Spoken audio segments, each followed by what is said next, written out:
Thousands of students and teachers went back to school this week, and many more will be heading back in the next couple of weeks with the rising number of COVID cases in our state.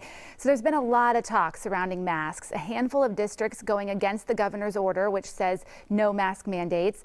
So we wanted to get your take. I'm joined by 5 parents of students from a variety of local districts. Good morning to you all. Thanks so much for joining us.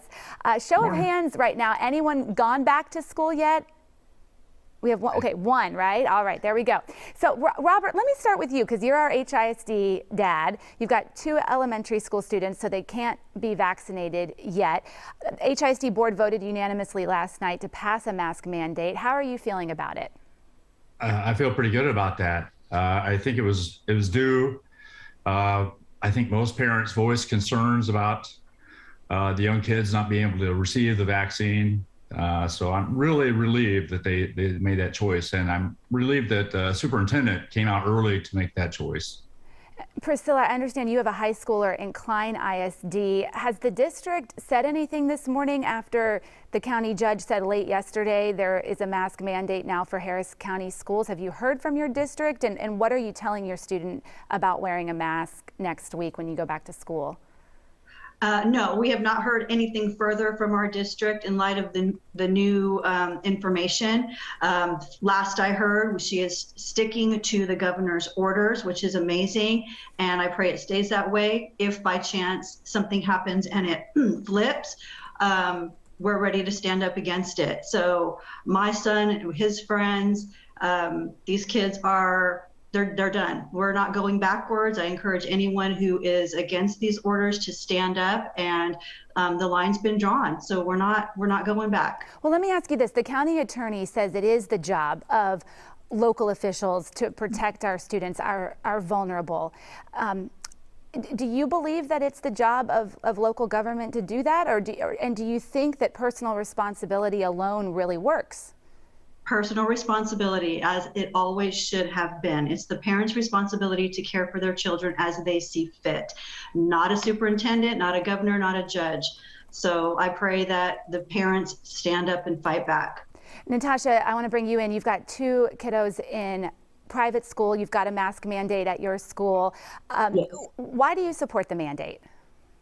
Well, I think it's important. As we know, the unvaccinated are the most vulnerable when it comes to this Delta variant. And with a 9-year-old and an 11-year-old, my kids and their classmates can't be vaccinated. I think it's super important that our schools, administrators, and leaders use every tool available in their arsenal, and masks are proven to work. I believe that we have to do everything that we can do to keep our children in school and to keep our parents at work.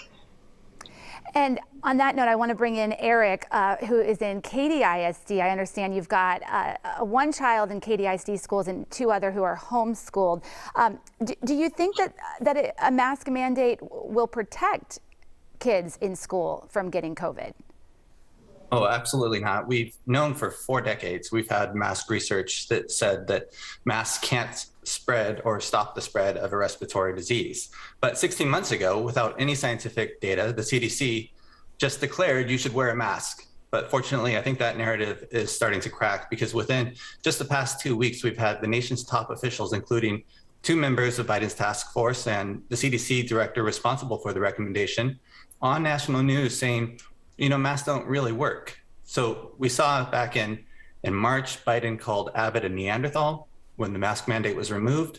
For months, we saw cases plummet in Texas while they spiked in the fully masked Northeast.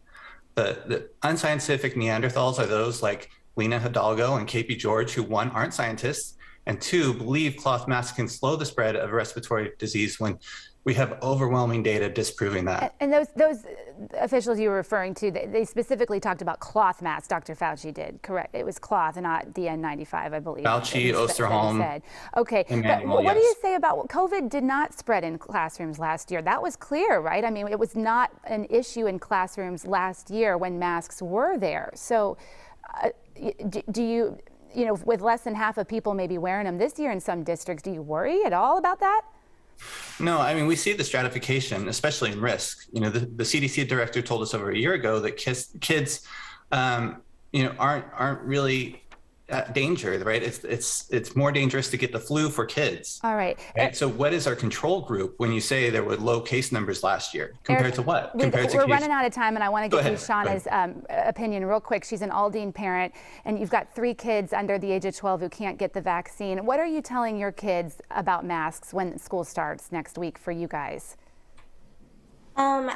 Well, me personally, I would like to take any and every precaution when it comes down to my children.